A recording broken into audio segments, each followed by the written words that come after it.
Hey guys, welcome back to the Foreign International Medical Graduate Podcast. Today I'm celebrating anniversary number 1 with Dr. Aaron Osborne, and nobody more special than him to come into my show and be part of this phenomenal effort that we're doing to try to motivate not only foreign medical grads, international medical grads, but people across the world. And we have reached 20,265 listeners this far, and it's been a fantastic experience. So, Aaron, thank you for joining us. Thank you. You're a fellow emergency physician like me. We're both residency trained in emergency medicine at the University of South Florida. We were classmates. Yes. And one thing I do remember is that when I was a family physician and I came to Tampa, Florida to interview, you were one of the residents that actually interviewed me. Yes. And we developed a very good relationship over the years. And one thing that I'm really saddened about is the fact that we grew apart. We were best friends during residency training, and we clicked and connected so much. And then I met my wife, and I moved away back to Texas, and obviously life just gets busy and busy. And despite the fact that we've been living in the same town, we never really got to reconnect. And it's not until I heard the fantastic job that you've been doing professionally and online to educate and motivate people that I wanted to reconnect and take advantage of this moment in one way or another to get back with you and tell you that I'm extremely proud of you as a fellow colleague and a physician and friend. And after 11 years, meeting you again and having you here in my show is an honor. So thank you for joining me. Well, thank you. And let me just say that while life may separate people, I've been watching you through Facebook and other places, and I've always been very happy for you and your family. And I've missed you. And you're a hell of a guy, and you're being very humble. It's not just board certified in emergency medicine, you're board certified in family practice as well. And I've been watching with great interest what you've been doing on the with your podcast and everything else. You impress me every day, and your 2 children with their tennis skills continue to blow my mind. So totally amazing. Andrea, if you're out there, hi. Your wife's probably the best thing that ever happened to you. Yeah. And you know what? I got to say this here. You're an eHarmony success. That is yeah. eHarmony. Whoever doesn't know, my wife and I are like these lovebirds that met on the internet, and now we have 2 electronic babies that were conceived out of that. And our kids go to the same school, local school. Yes. Your daughter is into theatrics and performing, and your son is a very scientific, sporty type of guy, right? Yes. Yes, he is looking to pursue, pre-medicine and hopefully medicine down the road, and interested in staying in the state of Florida for college. He will be going this coming fall in 2021. My daughter is hoping to pursue a career on the stage, hopefully Broadway or maybe television, whatever she wants to do. But this year with COVID-19 has been rough on her. But she's will be matriculating in 2022 from the same school as your children. And that's one of the reasons too that our life went in different ways. Is that I had a little bit older kids than you. Yeah. And unfortunately, their mother passed 7 years ago, and it was about the time that we started not really seeing each other as I became more and more committed to having to see those children through to adulthood without additional help except from their grandparents, which, by the way, I'm currently grateful for. I want to talk a little bit about your scientific life. Sure. But I want to first kind of introduce to our guest your credentials. So Dr. Aaron Osborne is a medical doctor, but he's also a PhD. And he went to undergrad to the College of William and Mary in Williamsburg, Virginia, for his Bachelor of Science in Biology and Psychology, followed by a PhD in Biochemistry and Molecular Biology at the University of South Florida College of Medicine, where I attended residency training, followed by a fellowship for 2 years in Biochemistry and Molecular Biology at USF, and then obtaining your medical degree at USF in 2007, right, followed by a residency training in emergency medicine, the same years that I was there with you for 3 years, from 2007, 2008 to 2011. And that's where we met and developed a friendship. So Dr. Osborne, real Dr. Oz, as we know him on the internet, comes with a significant scientific background. And the reason for the show today, and is this controversy created by the madness about the COVID-19 vaccine. I think we as doctors owe to the community some commitment of education and making them understand what we do better. And I think no one better than a medical doctor that did most of his research on this type of technology that were used for the vaccination, but what you have done in your life. Guys, I'm going to give you a simple example. Aaron, through his personal research, actually discovered and help me out with this one because I know you know the details very well, the specific variant of cystic fibrosis that your wife suffered from, and you kind of help isolate and split the gene that was affecting her because you know that she had something going on, but I don't know how that went on. Basically, I was not a doctor at the time, and it wasn't through my research, it was basically doing my own research on pulmonary diseases in the medical libraries. Kind of, ironically, kind of what everyone does today on Google, and then they profess themselves to be an expert. The difference was at the time I had already basically completed my PhD in molecular biology, and so I started reading about medicine, and I came across a lot of different diseases, and I knew a lot about what had been going on with her chronic cough and pulmonary disease. Ultimately, I found that she likely had cystic fibrosis, so I encouraged her to get genetically tested. And the genetic test indeed showed she had cystic fibrosis at age 32. My research, however, was on molecular immunology as it pertains to cancer cells, and we developed an mRNA-based chemotherapy, if you will. And that's going to be relevant to our discussion today because that technology came about in the early 2000s, and I was awarded a U.S. patent for that use of antisense mRNA to bind to and inactivate an oncogene RNA inside your cells, and thereby reactivate your self-non-self immune system. And sort of like when you have a transplant and there's a projection or acceptance of that organ, the immunosurveillance of your body was turned back on and would eliminate the cancer cells. So that was using mRNA technology, which is going to be relevant to our discussion of vaccines today. Wow, this is going to be fun. Aaron, this year has been one of the craziest years in our lifetime and probably will be. I don't know what's going to be 2021 like, but I know that at the very beginning of this year, we were overwhelmed by this disease process. We didn't know what we were dealing with, what was coming to us from China. And at the very beginning, I'm gonna tell you the truth. I was an unbeliever. I didn't know what was going on. And me too. Me too. I never thought I was going to lose my job. At the very beginning, as New York gets hit so harshly, and then suddenly people get fearful. They stop coming to the emergency department. We have no patients to be seen. And they tell me, hey, we don't need you anymore, with the excuse of COVID-19 and understaffing and overstaffing with lack of patients. I was let go. I was unemployed. And now the fall has come as we expected. The winter is here and the cases have risen up to an out of proportion level. I think we have hit like record numbers for the day. What has been this crazy year for you like this far?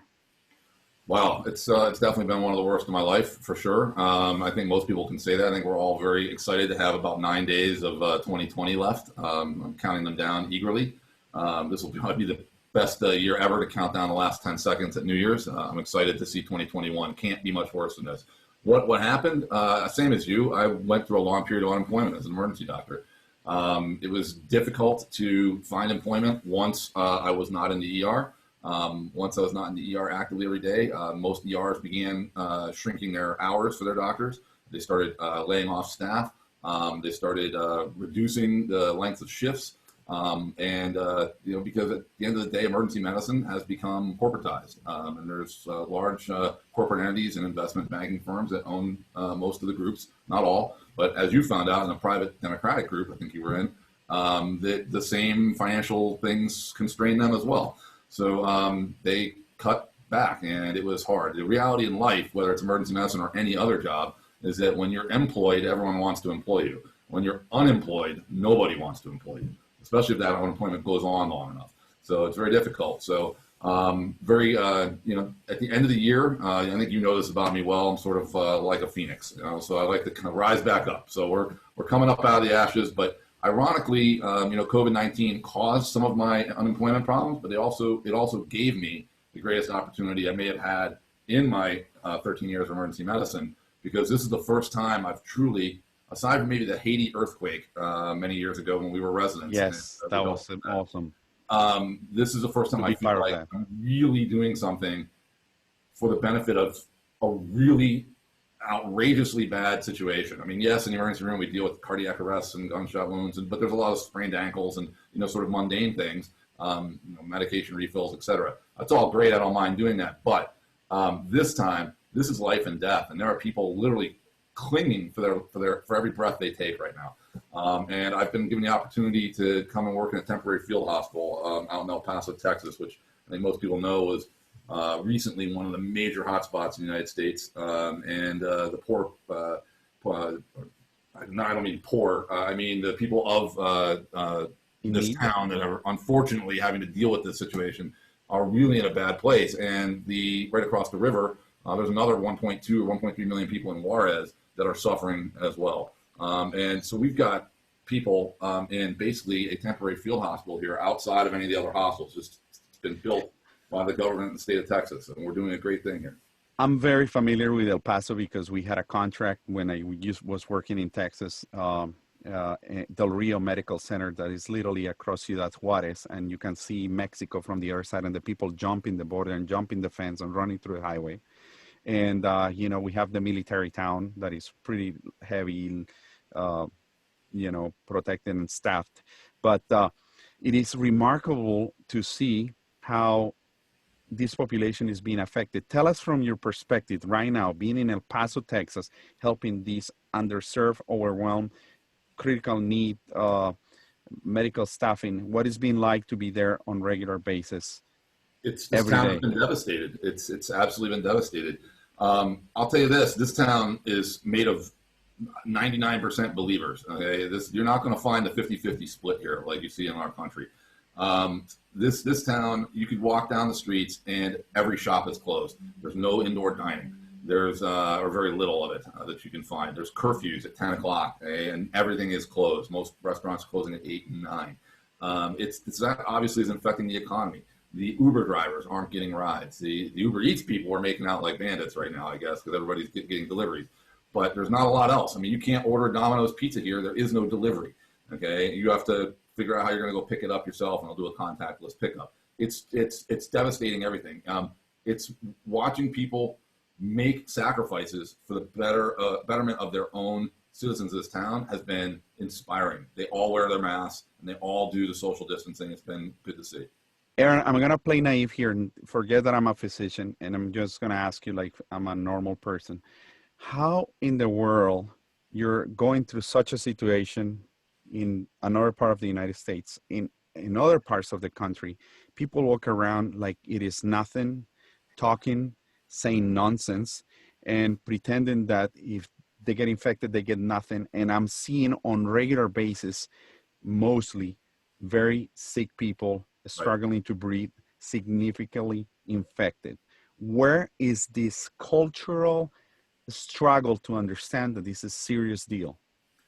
Yeah, Alonso, in this country, we've gotten to a sort of split ideologically, and I don't know if it starts at a political level or if it starts at some more ideological level. I think people don't want to be told what to do. I think that's one of their biggest things. When I've talked to a lot of my colleagues that are disbelievers, don't believe in wearing masks, think it's no big deal. I think they're afraid of government or someone higher up than them saying you have to do something, and they see it as a violation of their personal liberties and their personal freedoms. The problem with that thinking, as far as I'm concerned, is that your liberties only extend as far as mine begin. Okay, and that's the whole issue with masks. And the masks are about not protecting yourself; it's about protecting someone from you. Okay, and we can talk about that a bit, but the masks protect you or other people from you spraying out droplets of respiratory secretions that may be carrying viruses. So to me, it's just utterly offensive when somebody doesn't put a mask on because they think it does nothing. Well, you're putting my life at risk. You're putting my kid's life at risk. You're putting my parents' life at risk. Right? And that's where your liberties end, in my opinion. That's to me, like if your parents told you when you were a little child, wash your hands, wipe your nose, whatever. Okay, don't put your finger in an electric socket. You didn't see that as tyranny. You didn't see it as, you know, someone trying to control your life. You saw it as good advice from people that knew better than you and were trying to keep you safe, right? And so to me, that's what's frustrating is as a physician, as a researcher, and hell, there are people out there that know a lot more than I do, okay? I mean, for people, including our president, for God's sake, at one point, to be denigrating someone like Dr. Fauci, who was from the Centers for Disease Control and doing his best to advise this country. And then, you know, you have that leadership and coming from the top, just already saying, don't do this, don't do that, won't wear a mask when he's in public. I mean, to me, that's an utter epic failure of leadership. Forget politics. I don't care who the president is. I don't care what side of the political spectrum they're on. It's just simple. We have a pandemic going through the country. Put a mask on, socially distance, wash your hands, stay apart. You know, if we were all a mile apart from each other, if every person in the United States could spread out by 1 mile, nobody would be spreading this virus around. I literally had an argument with a fellow healthcare worker in the elevator just in my hotel yesterday as he asked 10 people to pack in the elevator and then told everybody that social distancing doesn't work. Even the CDC says so. I literally lost my mind. And that's what we're fighting. Even I know that sometimes I've seen your head exploding out twice on the internet. Yeah. And this would be number 3. So your head exploded, you turned super red. And how do you contain yourself not to tell him, hey, you idiot? I don't, sadly. I don't well with that. I mean, I actually very stringently called him out on it and said, I don't even understand how you're working in this field right now. I said, you show me where that says that in the CDC and I'll give you a public apology, but I'm a physician and I can tell you otherwise. That it just makes no logical sense. You can't transmit a virus from one person to another if we don't ever run into each other. Okay, you know, if I'm on the other side of town and you're here, you can't give it to me. Okay? If we had ample social distancing, it's just impossible to have viral spread. So, you know, does 6 feet work? Some people think maybe 10 feet's better. Is it practical to do that all the time? No. But that's the problem. Our society has gotten so, going back to your original question, what's going on? Society's gotten so about themselves. Everyone's about the individual. There's no more of people thinking like John Kennedy. You know, ask not what the country can do for you. Ask what you can do for the country. Instead, everyone's asking, what can they do for themselves? You know, don't tell me what to do, right? It's just this simple, you know, and people don't want to be inconvenienced. You know, when we had world wars, people were inconvenienced. They rationed gas, they rationed food. They were willing to do extra so that the United States could become the nation it is in the 1940s and 50s. You're not ever asked to sacrifice now. The only people to sacrifice, you ask people to go to war. Okay, we're at war with a virus right now, whether people want to admit that or not. We're at war with a pandemic. A little bit of sacrifice is all that's been asked. And if people had done that 9 months ago and put masks on for 90 days or 2 months, we wouldn't be in the mess we're in right now. But we had half the population running around not wearing masks, and with a disease that's 10 times, maybe more, transmissible than influenza. Right? And so you got to just ramp it through the country because most people won't do what they're being asked. I don't wish this to anyone, and so everybody's aware. I did contract COVID-19. I'm on day number 13 or 14 of my disease process, and it is awful. I work out pretty much on a regular basis, and I play tennis 4-5 times a week for 3 hours at a time, and I consider myself rather fit. I just got off the bike, and after riding a bike for 30 minutes, I was completely depleted. This is the most awful disease, and now I understand why these seniors or people with underlying comorbidities get so sick and decompensate so fast, because it affects your whole soul. It started like an ache, a headache, runny nose, sore throat, and I put a lot of perfume. So in the morning I woke up and I spray myself. I had no sense of smell. Then I go to work, a patient codes, and I don't smell the poop. And I said, I think I'm sick. So I went and I got myself tested twice with the rapid antigen, and I was negative. And my boss says, no, you really need to get your PCR test, and I think you're going to be positive. I say, I know. So when I got tested, they got me off of work. I was positive. And then the symptoms started getting worse to the point that I would ambulate 100 yards, and I would get remarkably short breath with my heart rate going to 110, 120 beats per minute, with this awful chest pressure that I couldn't bear. And it was the weirdest feeling. And to this moment, I just worked out a couple hours ago. I feel awful. My wife is an asthmatic. She's still struggling to breathe, doing her breathing treatments. Just imagine these seniors that are making it to their late 70s, 80s, that have some underlying medical conditions and walk this very fine line, how sick they get. I know that our population, the one that you're dealing with, are my people, Hispanic Mexicans, Latinos, with diabetes, obesity, hypertension, kidney disease, hyperlipidemia, sleep Right. apnea, you name it. How do you see it? What is it? What you just described, and what I see it's most frightening is these people go with normal oxygen levels when we're supplementing it with some oxygen supplementation by a nasal cannula or something, and then just minimal exertion coming off of an ambulance gurney, taking a couple steps and sitting down in the bed, their oxygen levels will drop 30%, and they'll go turn blue in just a matter of seconds. Like they have no reserve, no ability to compensate. Heart rate goes into the 120s and 130s, and it's just remarkable how you can look perfectly fine one second and be absolutely knocking on heaven's door the next. And to borrow some Bob Dylan lyrics, it's just ridiculous how bad this disease really is. But it affects everybody differently. And the reality is 80% of the infections here in El Paso are in the 20 to 50-year-old age range. However, wow. 80% of the deaths are between 50 and 100. Okay? Say that again, Aaron. It was 80% of the infections, or the cases, are in the 20 to 50-year-old age range, and 80% of the deaths are between the 50 and 100-year-old age range. So the 20% of the people that are infected between 50 and 100 have 80% of the deaths. Right? So 4 times more based per capita are dying in the elderly group than in the young group. So the young people are running around like it's no big deal, going out to bars at night, packing themselves into restaurants, going on with their merry life, saying, well, it won't bother me. Right. But the problem is the very people that protected you and the very people that wiped your nose and wiped your butt when you were little are the ones that you're killing. It's just that simple. It's the ones that you profess to love. And again, it can't just all be about you. It's got to be about other people. So the people that I've got that I'm taking care of are, for the most part, older, but there are people in their 20s that are equally sick. The reality is 3 out of every 100 people in the younger group, okay, are going to get very, very, very sick and potentially even die of this disease. It's bad. If you get it, you could be one of those. There's no telling. I mean, you're young, you're in great shape, and you're, suffering from it, obviously. I can't believe to hear you can't go 100 yards. You're a guy that does Peloton. You're a guy that does tennis.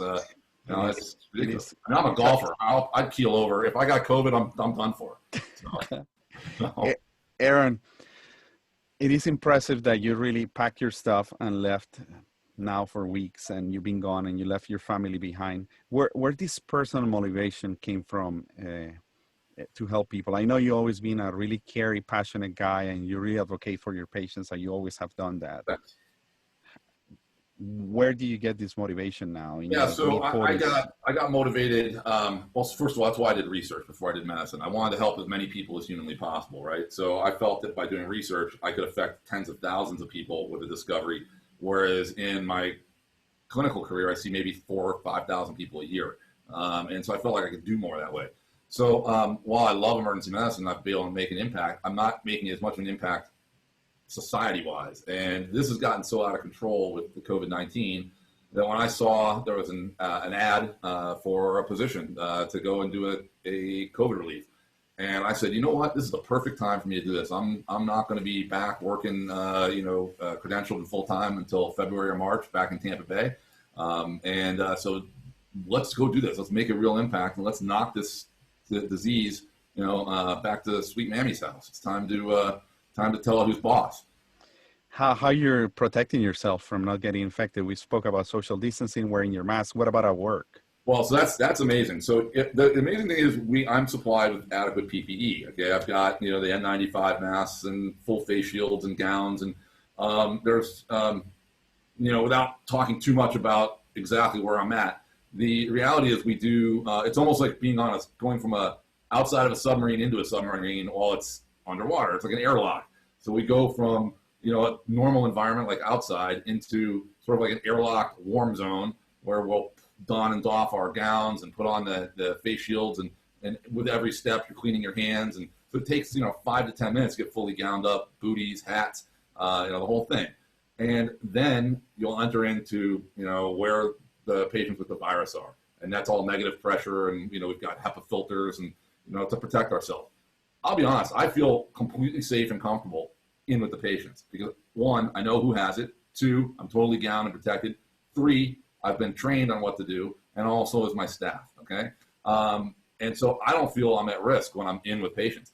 I feel at risk when I'm outside in the public, when I'm just walking home to my hotel, or when I'm out and about in town getting some groceries or something, because you don't know who has it. You don't know if they're doing the appropriate things, and all you're really wearing is a mask to protect other people from you.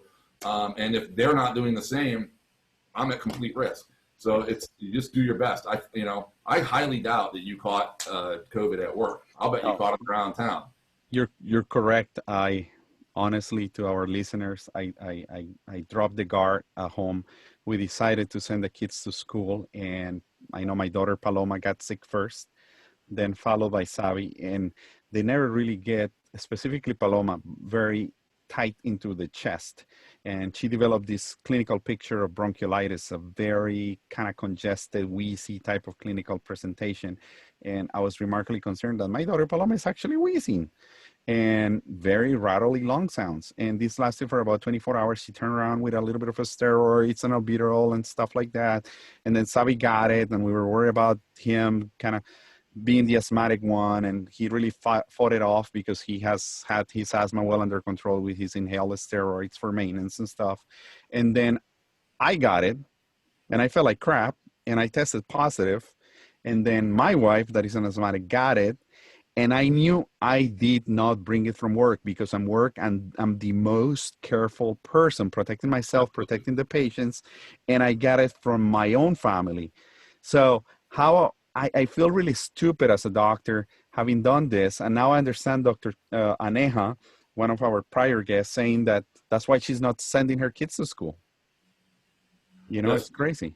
Along those lines, my wife had a chronic lung problem. So my children carry the gene for that lung problem. So I don't know how that's going to affect them. And they're completely fine. They're just carriers, but still worries me if they were to get an infection like COVID, how that might affect them. Furthermore, I'm also worried for her parents, basically. And so we have been extremely strict about the social distancing, seeing them, et cetera. When I come back from Texas, I will not be joining them, even if I've been vaccinated for 2 weeks. I'm going to be doing the isolation for 14 days prior to rejoining the family. And they've stayed out of school. They've done video school for most of the year. Only recently did they go back, but of course, someone at the school, but it wasn't your daughter in this case, it was somebody in their grade, contracted COVID-19. And, the word on the streets was that some of these kids were not wearing masks and going to parties. And not surprisingly, those are the kids that got infected, and everyone had to go back to doing online learning. So until future notice, my son likely is losing a senior prom this year. He's lost out on most of his best year of high school, senior year. It's been devastating. It's been devastating socially and social development for the children. It's causing depression in children. My son's been very frustrated throughout the year multiple times with the impact it's having. It impacted our home life when I was not able to get reemployed. It impacted his life at school. You can't really go on dates when you're on 6-foot social distancing. It doesn't work very well. Really can't hold your date's hand. Nobody wants to go out to a restaurant. The restaurants are closed. You can't really Uber Eats in and sit 6 feet apart for a date in high school. Although that's the way I would like to see my children have dates forever. But it's frustrating. And so it's been hard on everybody that way.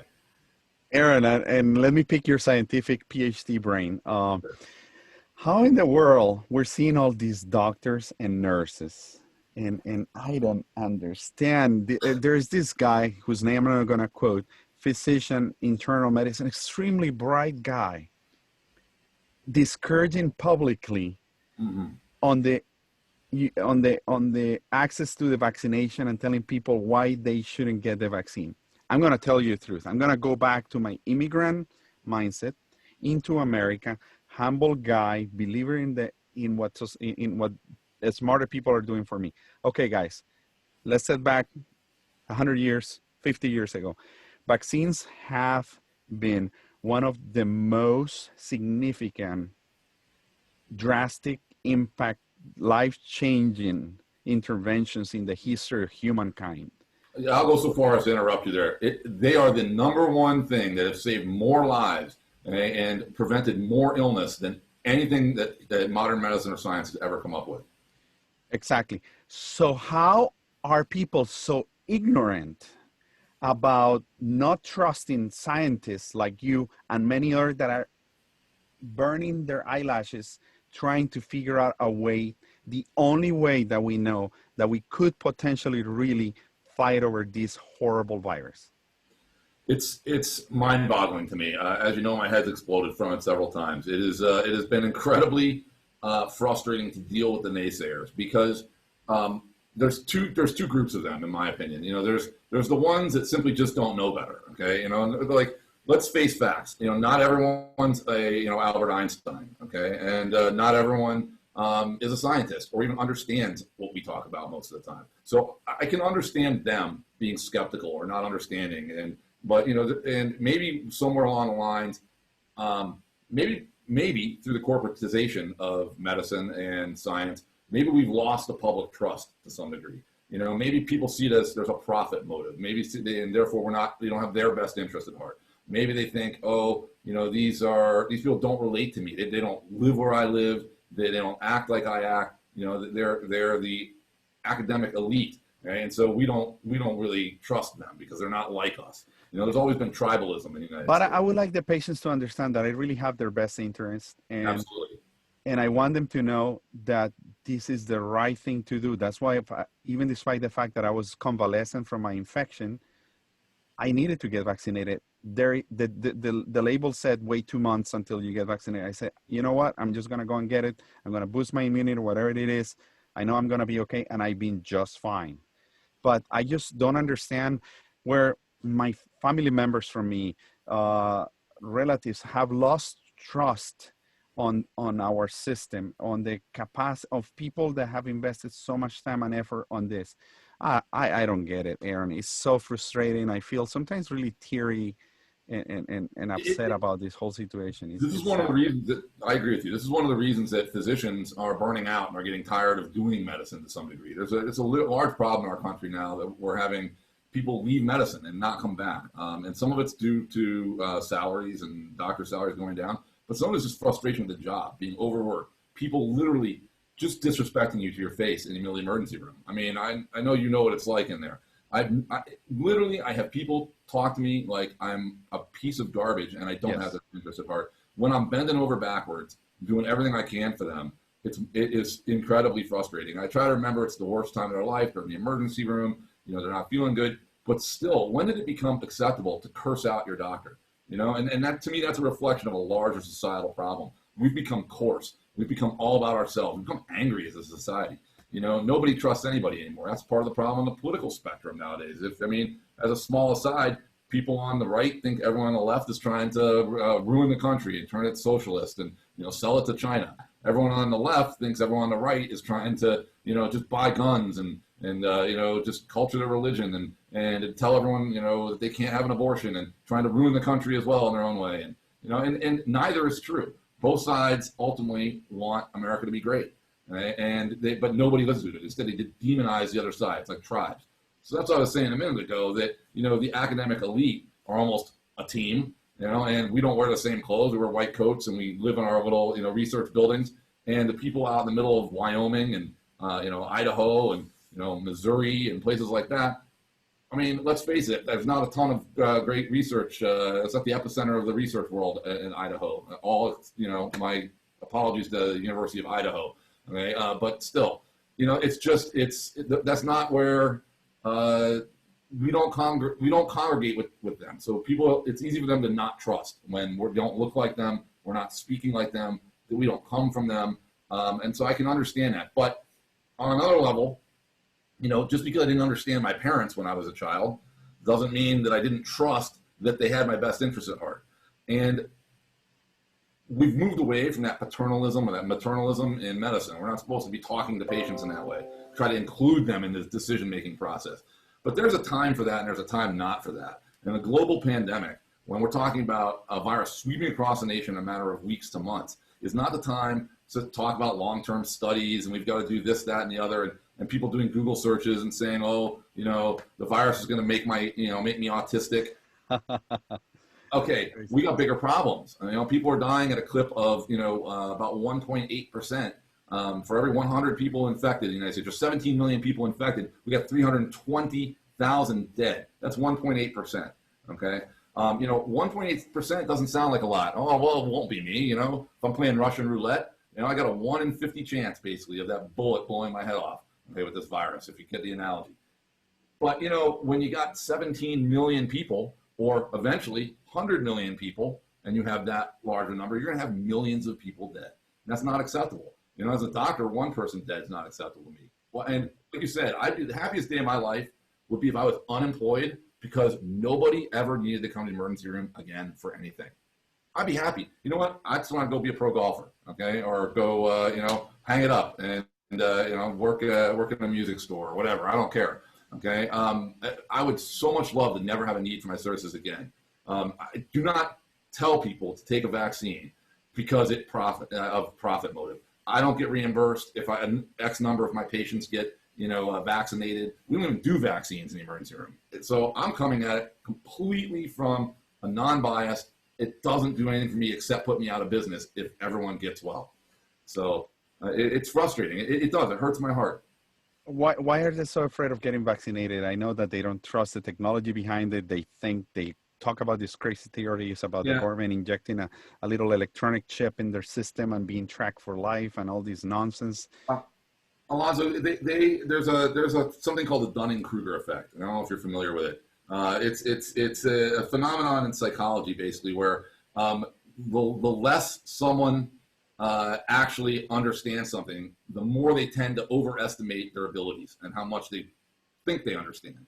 And so there's this sort of inverse relationship between confidence in themselves and actual knowledge. A prime example of the Dunning-Kruger effect, and again, I hate to get political, but he's just so easy to pick on, is our outgoing president.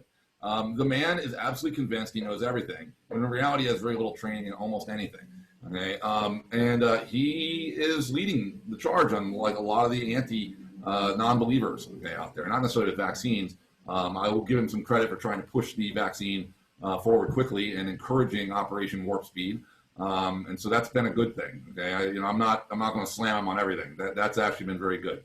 But not wearing masks and other things, you wonder why people don't do things when the father of the country, if you will, can't even put a mask on, and then man can't even protect himself from getting COVID. But then we're going to follow his example. Goodness gracious, it is so sad. And as an immigrant, all the polarizing effects of this country regarding this disease have really blown my mind. And I'm a United States citizen now, and I'm thank you for accepting me into your society and letting me be part of it. But guys, let's get realistic here and do your part to make everybody better. Aaron, let's talk about this technology. Can you explain in very simple ways what is the mRNA technology that is being used by the Pfizer and the Moderna vaccinations that are 95% effective, and we have already received the first shot of the series of 2? Yes. So first of all, I have not been vaccinated yet. Okay. Sorry about that. My Christmas present, I believe. We're supposed to be getting it here in about 5 or 6 days. So that will be the best Christmas present ever. I'm excited. But simple technology. This is really, really, really, really amazing stuff here. Okay, because the technology is not new. The technology's been around for a long time, as I mentioned. They said they think they made it like in the last year, and that we're rushing with it. That we just pull it out of the hair. And so the rush on the vaccine is simply that it's showing such benefit in the clinical trials that it would be medically unethical to withhold it and not start using it right now, because it's shown almost no negative side effects other than the things you would normally expect, like muscle soreness, sometimes a low-grade fever. But you cannot get coronavirus from this vaccine, which I'll explain in a minute. Okay, I'll go through the mechanisms of that. But they rushed it through with emergency use authorization because we have so many people dying. and we have so many people getting sick, and it's such a real pandemic that to withhold something that's 95% effective and could potentially arrest this pandemic in a matter of months, if everyone were to actually accept this and do it, True. it would be medically unethical. And so that's why it's been rushed through, and why the FDA, who most people have tremendous faith in for a long time, is recommending with a unanimous vote for the Moderna vaccine, and I guess 2 people said they didn't want to approve for emergency use authorization the Pfizer vaccine, but that was only because they said they didn't want to authorize it down to the use of 16 years old, down from 18. So that was the only reason they didn't agree. For everyone else, they said, we would go along with it. So anyway, the vaccines work as follows. So to make a regular vaccine takes years, okay? Because you have to do a series of genetic manipulations where basically you enslave bacteria to do your dirty work for you. So basically we use bacteria to make a normal vaccine as a molecular factory, if you will, and we insert DNA, which is like the blueprint that the body uses, or the bacteria will use, to make something called mRNA, or messenger RNA. Messenger RNA then, with the help of something called a ribosomes will get on there and slide along and translate that blueprint, or that copy of the blueprint, if you will, and make it into protein. And protein is the final product, okay? And the protein is usually, in this case, a protein that is found on a virus, okay? And we're going to use that protein to stimulate the immune system because we're going to put it into the body, right? Other vaccines are also made by using attenuated viruses, where we take viruses and we inactivate them by heat or other mechanisms, and we inject those into the body. But to do that, you've got to get enough of the virus made somewhere and collected that you can actually have enough to distribute to hundreds of millions of people. And you have to make sure it's safe by inactivating it. But have you inactivated every single particle? Maybe some of those viruses can still cause disease, and so therefore you can't really inject it into people that are immunocompromised, people that maybe immunocompromised from being on cancer chemotherapy or taking steroids, or have immunocompromising diseases. So how does this mRNA work? This mRNA skips a lot of those steps. It basically is taking the viral RNA, okay, sequence. They can synthesize that in a laboratory, and they can take that RNA and basically put it into something called a liposome.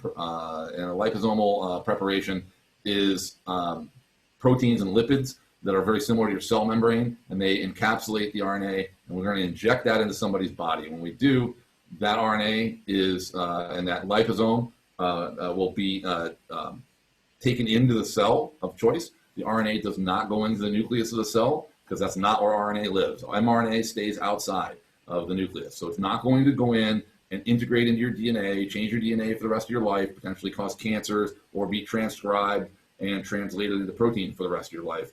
It's only going to be there transiently. That's where people get stuck, right? They get stuck on that. They get totally hung up on that. The RNA is very unstable. It does not want to stay as RNA. It wants to break down and go away. Okay, and your body also has things called RNases, which are proteins or enzymes that come in and speed it up. Okay, break it down. So it's not going to last long in your cell. That's one of the problems they're having with this vaccine, is that they have to transport it at like minus 100 Celsius, super cold, minus 70 freezers. That is really, really cold. That's like 150 below zero, okay, and in Fahrenheit, really cold.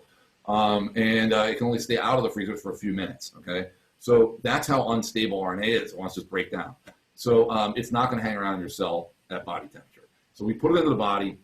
The ribosomes get on, like we talked about, and they translate it. And basically translate it into the viral spike protein, which you'll see behind me, those little blobs, purple blobs coming off the back of the virus. Amazing picture. Right. And thank you, YouTube, for that. The spike proteins are what the virus uses to bind to your cells and bring itself inside. And the virus itself uses your cells to replicate itself. It can't do its dirty work unless it gets into your cell, follows the same process of ribosomes on RNA, and makes lots of the viral proteins, and then they reassemble into a virus, and then they pop back out of your cell, and then are coughed out by you, and other people suck them into their lungs and get sick, okay? So in the case of the vaccine, we're doing a single protein, not the whole virus. We're just doing the spike protein on the outside. Okay, and so that one protein, since it's on the outside of the virus, okay, if we make enough of that protein, That protein will be made inside of our cells from the mRNA, and then it gets put on to immune system molecules, usually something called major histocompatibility class 2 molecules, and those molecules sit on the cell surface, and they can look like a flag, if you will, and the flag is the protein that's hanging off. And you know, our body wants to have like an American flag, if you will, okay? And you'll see all of our own proteins, okay? But if the flag looks like, you know, from the nation of Corona, right, and coronavirus, then we say doesn't belong here, and we need to get rid of it, okay? And so our body will come in with its immune system cells and take it out. That is essentially the same technology I used years ago, 20 years ago, and got a patent for to treat cancer. It's not new technology. It's been around forever. The reason these vaccines haven't worked in the past was because of the delivery mechanism, the liposomal preparations, the keeping the RNA stable enough. And we had a hard time getting the RNA in the cells without stimulating a tremendous inflammatory response that we did not want, okay? And so it was causing too many side effects. Those side effects are not occurring now because of advances in molecular biology. We're 20 years down the road. The virus spike protein is apparently working great as an antigen. Antigens are proteins that the immune system sees and recognizes, and when it sees it the first time, you know, we're not prepared for it, okay? So if you're gonna see it the first time, you want to see it as only a single protein, just the spike protein. You don't want to see coronavirus for the first time and then have your body have to take 2 weeks to try to catch up. But in that 2 weeks, you've just gotten horrifically sick, and the course of the illness is only about 2 weeks. Why do you think that is? Because that's how long it takes for your memory cells and everything else in your immune system to finally catch up and finally get rid of it if you're lucky enough to survive, right? So wow. What a beautiful explanation. Yeah, when we get the antigen into the body, like the spike protein, then now the body's seen it, but without, you know, we've seen it in advance. It doesn't have all of its weapons to infect us. So the body now stimulates those memory cells, and those memory cells hang out. It's sort of like massing your troops on the border. So when the invaders come for real, we can repel them before they can get in. You know, for those of you that are disbelievers, it's kind of like building a wall on the border, okay? Right? Perfect.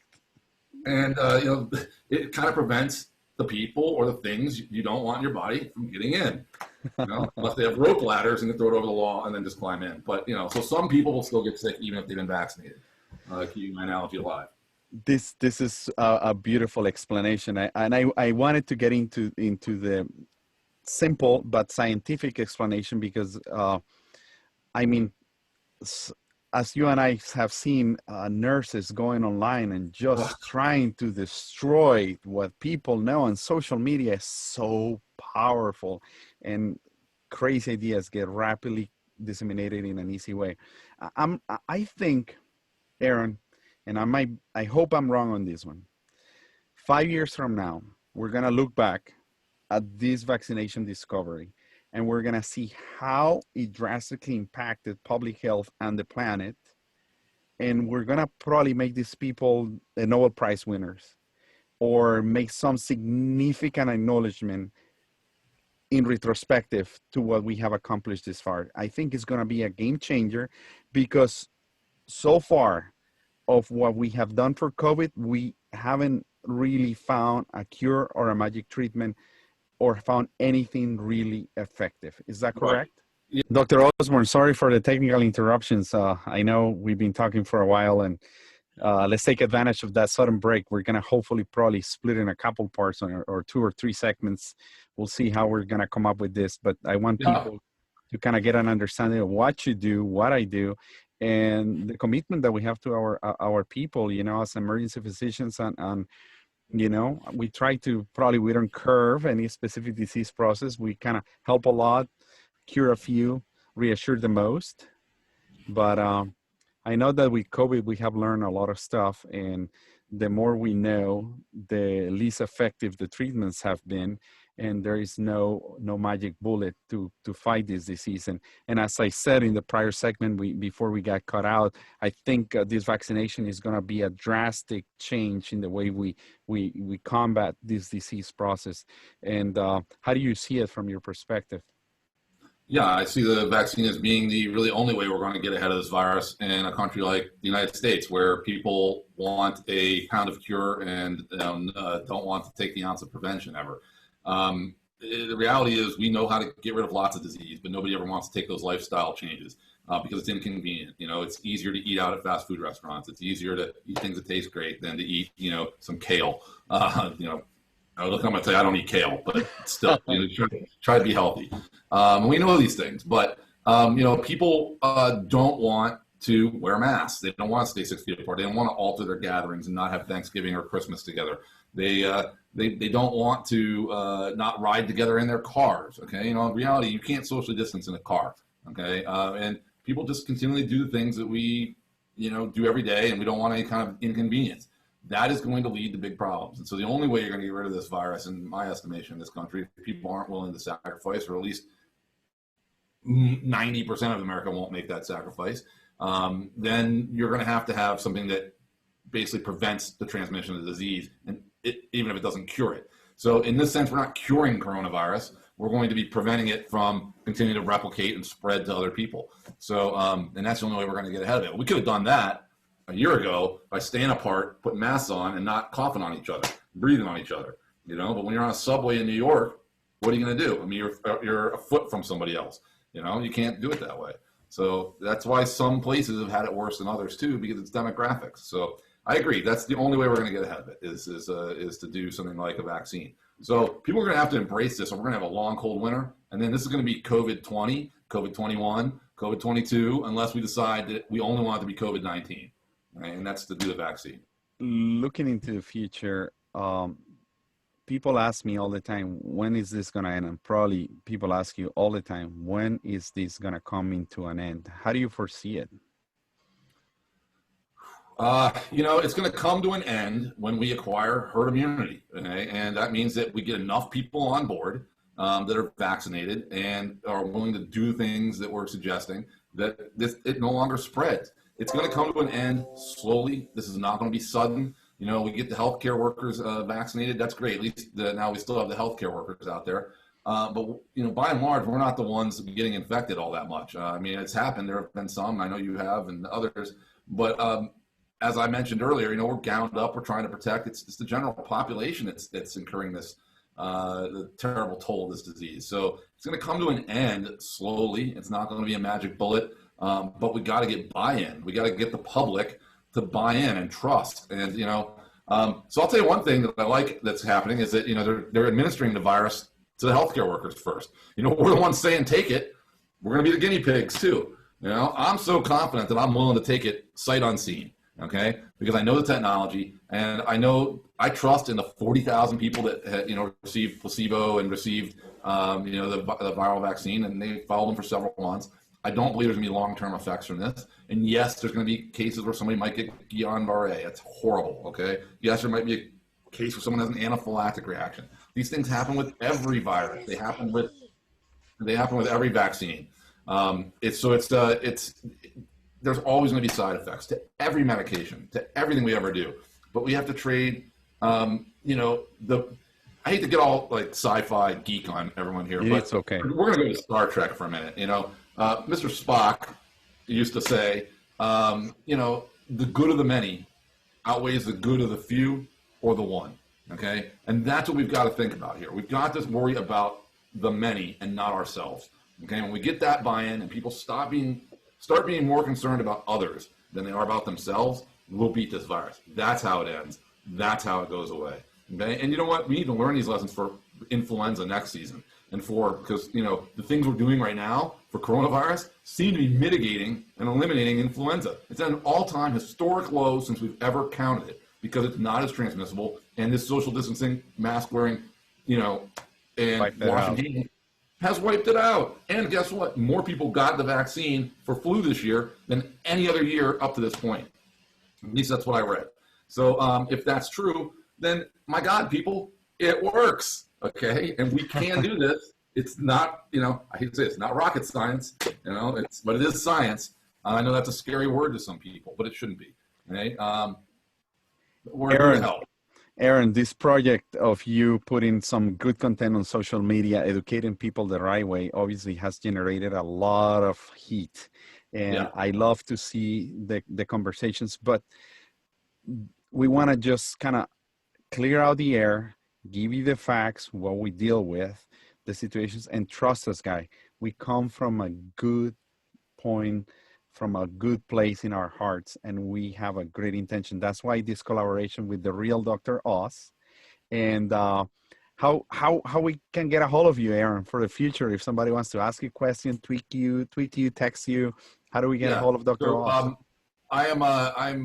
I'm older than I look, just aging gracefully, but so I'm not as shall we say, technologically astute up to this point. So you're not going to find me on Twitter and those things at this point, but it's to come. Right now, you can definitely find me on Facebook, and I'm also going to be branching out to YouTube and other things shortly. You'll be able to find me through hashtag Dr. Oz is going to be one of my handles.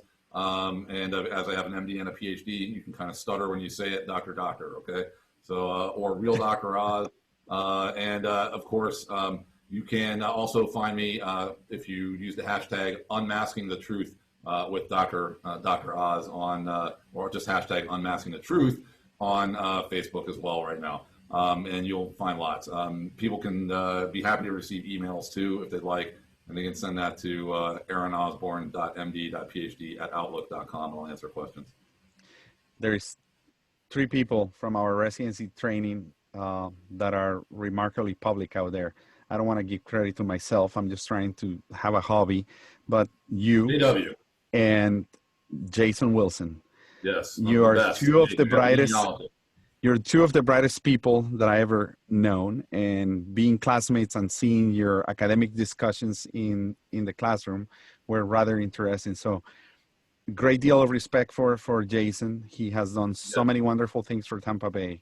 He is what motivated me to get online and start doing this, frankly, watching what he's been doing in Tampa and how he's been making public appearances, and then also what you've been doing. I said, you know what, I got to get in on this. Some of us have the gift of gab, and some of us really like to go out and try to help people. And Jason, especially you and I think are well suited to this. So I'm happy to get out and help. You know who's proud of you? Not only your family, Dr. Kelly OKeefe. I bet he's going to be watching from Sarasota. You know what? I walked many a mile, as they say, dead man walking, But I know Dr. OKeefe, I think, hopefully will be proud of where we've gotten. I know that I talked to him recently, and he's doing well, and I'm sure he'll be happy to see us motoring forward. Well, the real Dr. Oz. So we were taught by the best. Dr. OKeefe is, frankly, the best I've ever seen. So, and he's like a dad to us, always. Like a father to us, and I owe him. I owe him my career. I owe him my life. Me too. I owe him to be in Tampa, to have met my wife, and to be here. Aaron, thank you. Let me say one thing before you wrap it up. No, absolutely. I met you 13 years ago when you came to the program. You blew my mind. I interacted with, probably 50 people that wanted to take that residency spot because one opened up in the middle of the year. You were the only one that stood out. And it's for the obvious reasons that your followers, why you have 20,000 or 200,000, whatever it is, hits right now. You're very personable, very polite. You always are smiling, and you're like this with your patients all the time. You're a tremendous guy, and you got a lot going for you. And it's people have a lot to learn from you. So keep it up, Alonso. You're doing great, and I'm happy that I made a good decision to endorse your application to the program back then. And I'm glad KPOC or Kelly OKeefe that we just mentioned listened and took you in. So you're doing great things. Keep it up. Thank you, buddy. I really appreciate taking time of your Sunday from your busy week, 75, 80 hours working to be here with us for a couple hours. And sorry about the technical difficulties. So guys, follow us on osoriomd.com, Facebook, Instagram, pretty much every single social network. And this is going to be loaded live on YouTube soon, coming up this week. So be in the lookout, and I hope you enjoy it. Please leave a feedbacks, comments, subscribe if you like. And if you don't like it, leave it a comment. I want to create a lot of discussion, because that's the only way we grow. Thank you for listening. Thank you for tuning in. And Dr. Oz, I appreciate your time. Thank you, Alonso.